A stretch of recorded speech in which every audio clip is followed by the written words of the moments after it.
We are in a housing crisis right now. We don't have enough affordable housing. So today I want to talk about what's possible as far as finding free land, especially for a tiny house.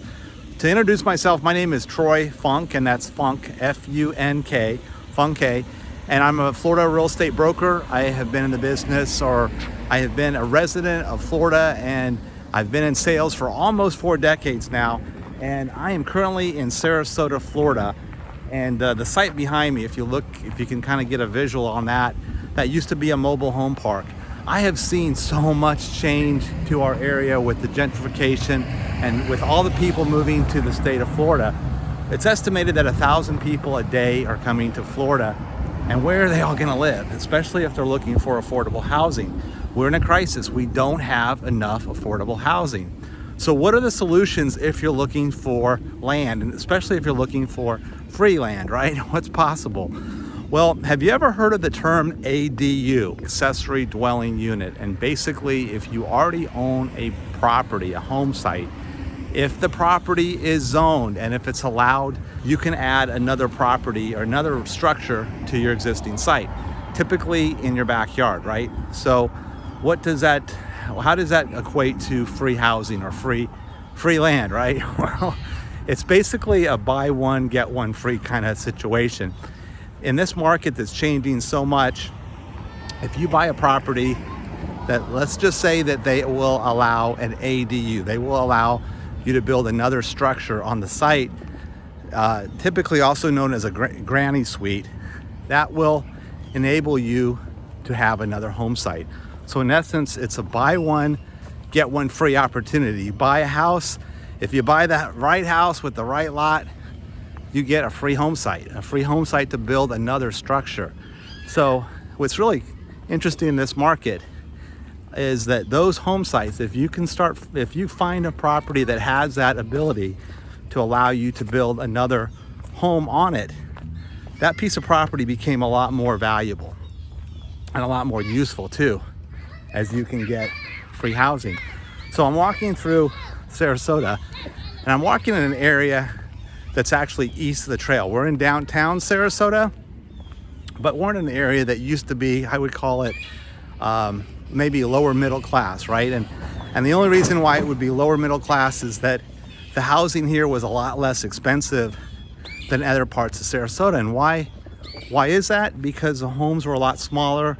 They were much more affordable, and you could buy a little home in here. When I first moved to Sarasota, you could get a home in this neighborhood in the 50s, and there'd be an abundance of choices for that. So we had property that was affordable. You could start out. These were starter homes. This was a starter neighborhood.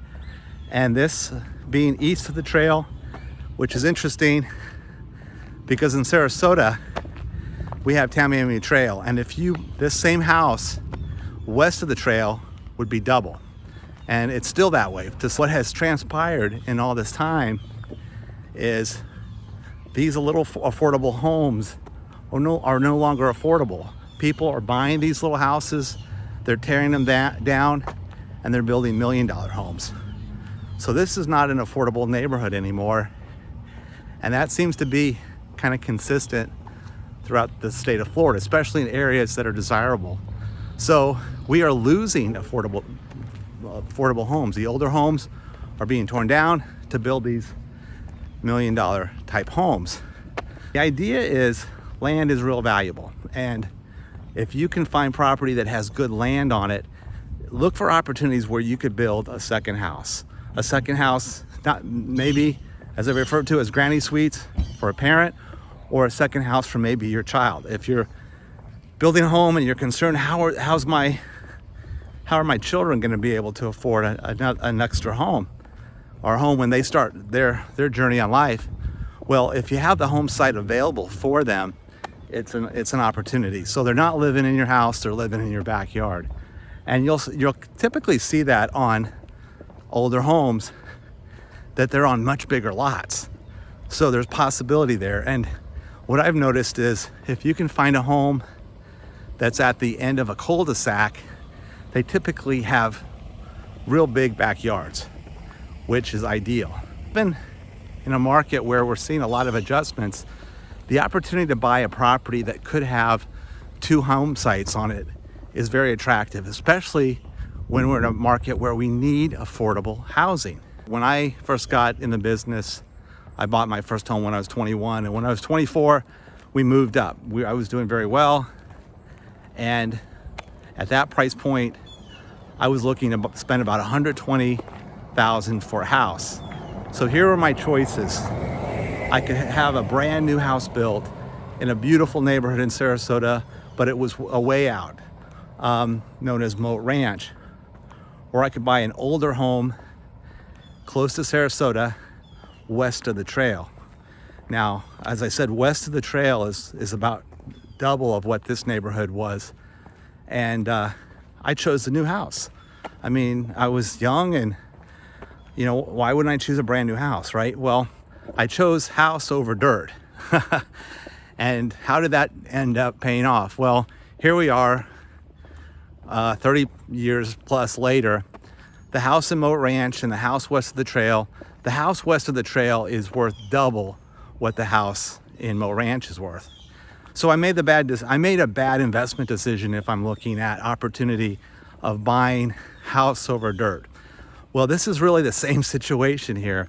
When people are looking to make an investment, consider the idea of buying dirt. What could be the best possible dirt to maximize your investment? And that could be buying a property that has additional space so you can build an additional house. Now, I do believe that when you build a structure on top of in your backyard, that's something that will get you probably 100% back, if not more, because that extra structure means a lot of opportunity. It could be opportunity for additional rental income, creates another house. But again, I say all that with the caution that it's all subject to zoning and what's possible. So there's changes coming up with that.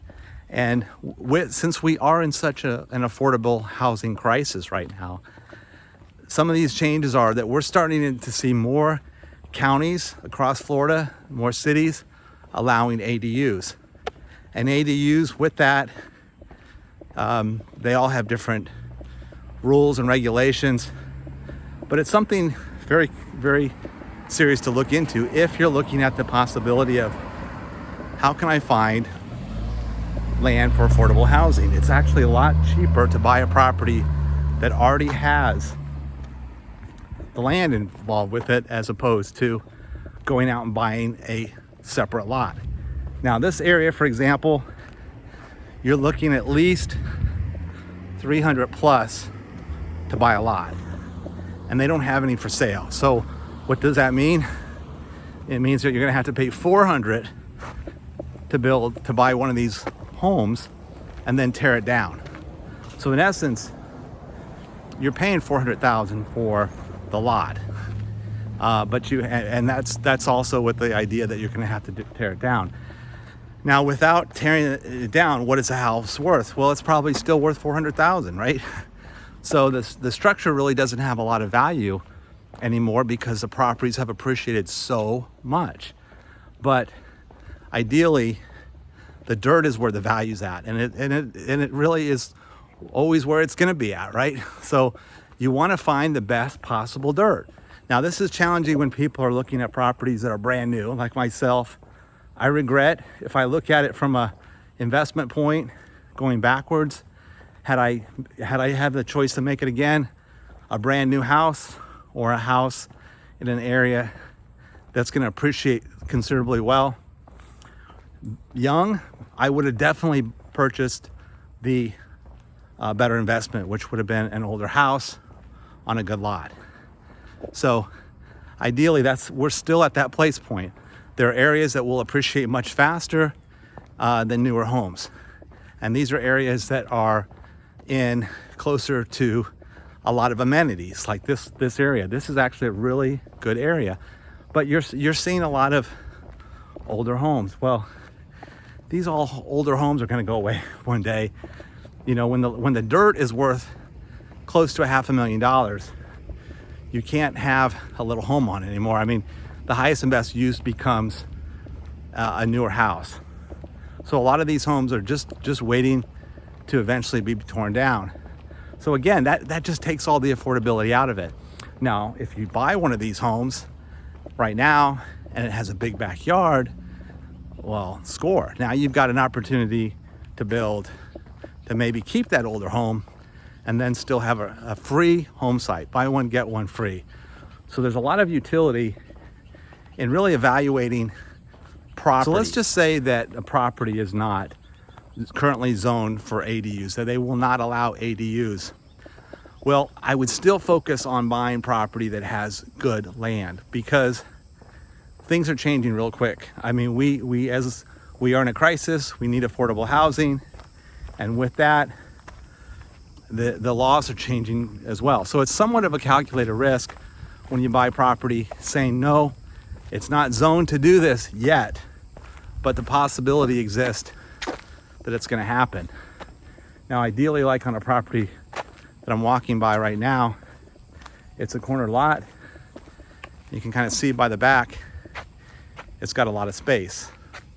Now, the house only takes up a small envelope of the lot, but there's certainly a possibility in a situation where this side yard could be a home site. This backyard could be somebody else's house.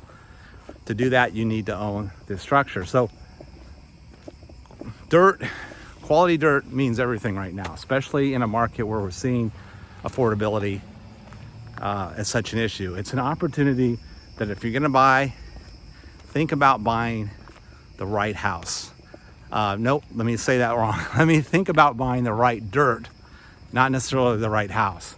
So if you know, brand new home or old home with big lot, if big lot gives you two houses or gives you two home sites, and you have kids, or you're gonna take care of a parent at one point, you're gonna need another home site, that backyard, that site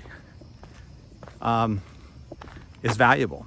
And when you do the math and you think about, well, look, it's gonna cost anywhere from $400,000 plus to buy a property in here, but if I can get two home sites on that property, a house and an ADU, that's a much better opportunity than a property that limits you from just building one house.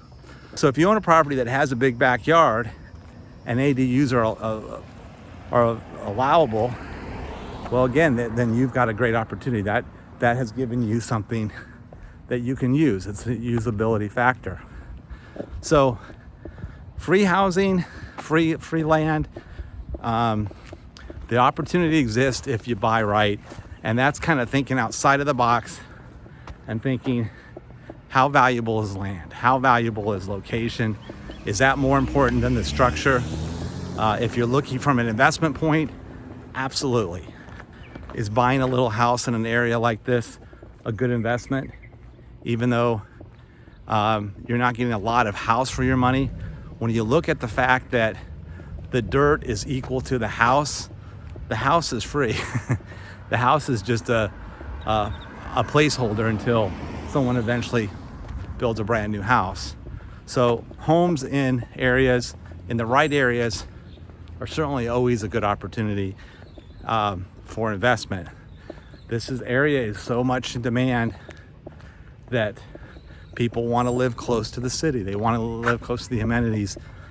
They don't mind living next to an older home because they know this whole area is going to be renovated at one point, and it's going to look completely different than it does now. So in closing, just knowing your options, knowing what's possible, thinking outside of the box. Yes, there's a way that you can get free land, and that's basically just thinking differently on what you purchase. When you focus on buying a property that has basically a 2-for-1, that could be a free home site for an ADU, otherwise for a tiny house. So again, my name is Troy Funk, F-U-N-K, Fun K. If I've been helpful to you, hit that like button, hit the subscribe button, and I hope to see you on the next video. Bye.